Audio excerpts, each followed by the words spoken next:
Evening, everyone. Welcome to The Next Revolution. I'm Steve Hilton. This is the home of positive populism, pro-worker, pro-family, pro-community, and especially pro-America. On Friday, the Biden regime held its first cabinet meeting since July, and the question is, why? What is the point of this cabinet? What good do they do? Last week, we noted how refreshing it was to see elected leaders like Glenn Youngkin and Winsome Sears be positive and practical, the feel-good factor, instead of the Democrats non-stop moralizing and patronizing, virtue signaling and dividing. These Republican winners talk about solving real problems. Trump did that, of course. The best economy in history, taxes down, regulation down, jobs up, earnings up, blue collar boom, securing the border, standing up to China, rebuilding the military, independence in energy. He even solved problems he didn't promise to.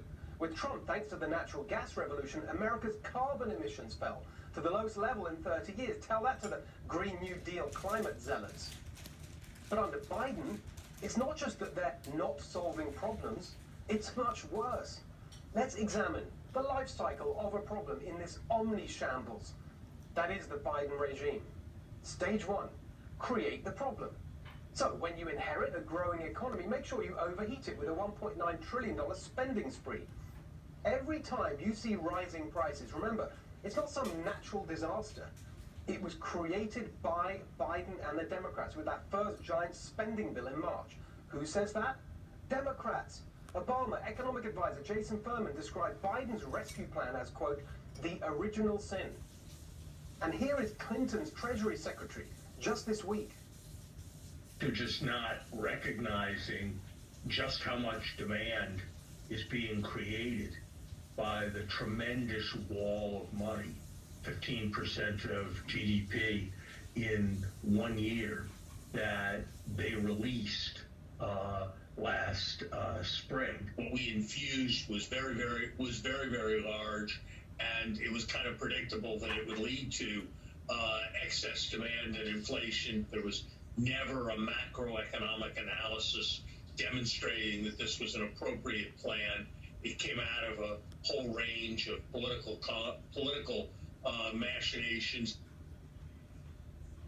And then to really help with the inflation crisis you've created, why not create an energy crisis? What better way to make the price of everything go up than by raising the cost of energy, which is a key component of industry? So, cancel pipelines, ban natural gas, close down nuclear power.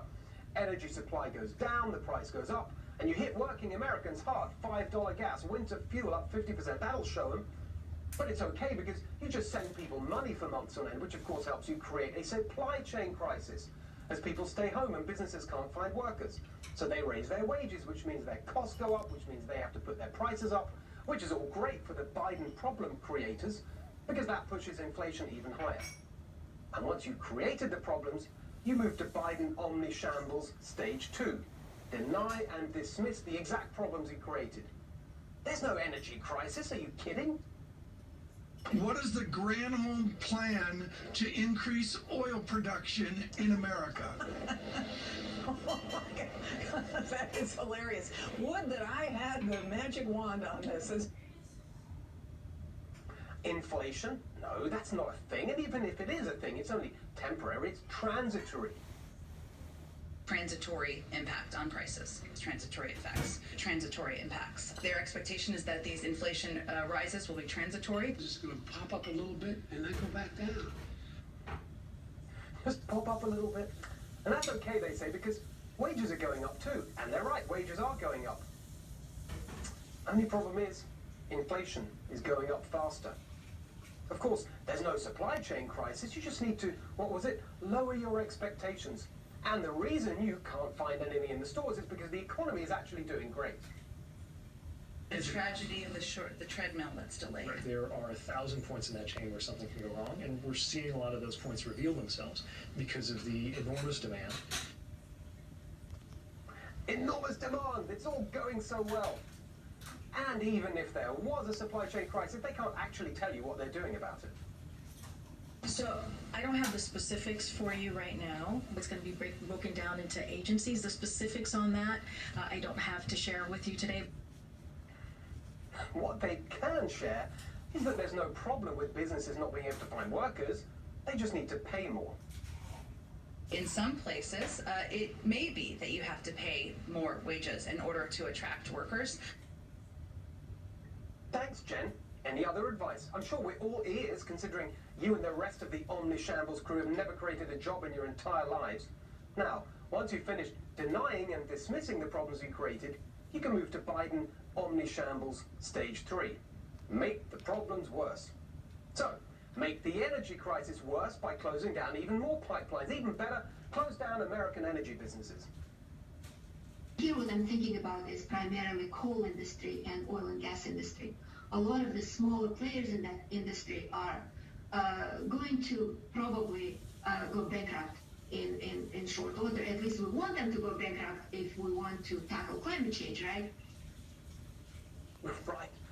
Make the inflation crisis worse by pushing ahead with your mad federal government centralization scheme to spend even more trillions of dollars. Then make the supply chain crisis worse with your plan to solve it. Yes, indeed. Since Biden announced his plan to unjam the ports a month ago, guess what? The ports have gotten more jammed, with more delays and more backlogs. Honestly, it takes real skill to be this incompetent, this unserious. And then, to cover up the fact that your actual supply chain solution is making the problem worse, you desperately try to claim that your infrastructure bill, which will only start to be implemented the year after next, if you're lucky, will get things moving next week. Except don't tell your transportation secretary, who's come up with a new way of saying that no, actually, we're not really talking about shovel-ready projects. Emphasis is going to be on shovel-worthy projects, some of which are ready to go immediately. Shovel-worthy. That's going to get the ports unjammed. Is it shovel-worthy? Where do they get these people? Oh, McKinsey, yeah, that would explain it. And don't forget, you can also make the supply chain crisis worse by firing unvaccinated workers. And while you're at it, fire Border Patrol agents for being unvaccinated, while creating new financial incentives for unvaccinated illegal immigrants to enter the country so you can make the border crisis that you created worse. Come to think of it, that would also help make the economic crisis worse by importing more cheap labor so American workers can continue to stay at home and get the ever higher welfare checks you're planning to send them. Brilliant! You see, it all makes sense. And actually, we were told about the Biden Omnishambles. We just didn't listen. Forget about poor, naive Democrat Congresswoman Abigail Spanberger and her pithy observation that Biden was not elected to be FDR. He was elected to be normal and stop the chaos. That's what she thought. The person who knew Biden best knew different. Obama, he did warn us. Never underestimate Joe's ability to F things up. How right he was.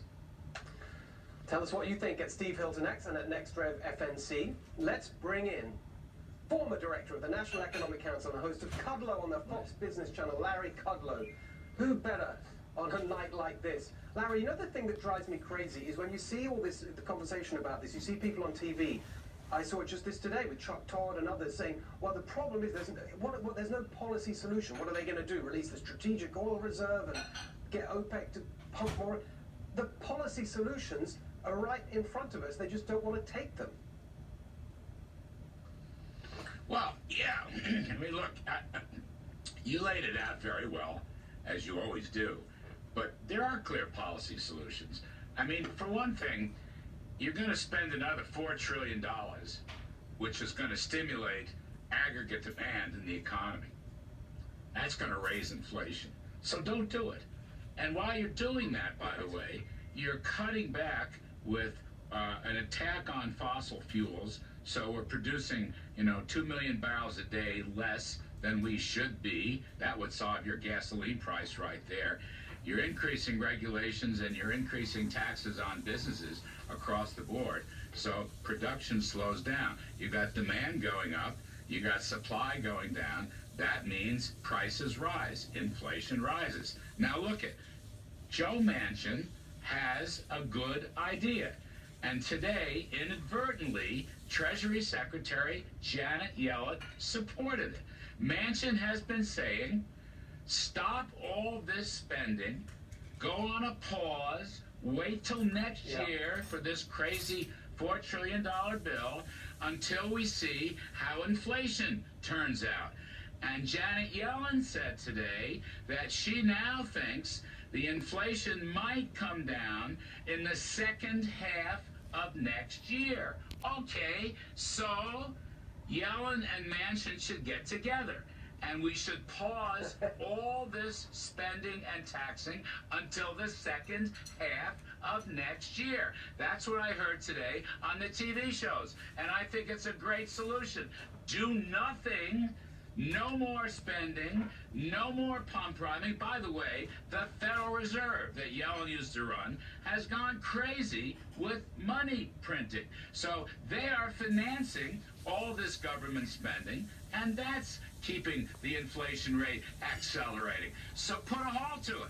Listen to Manchin. He's been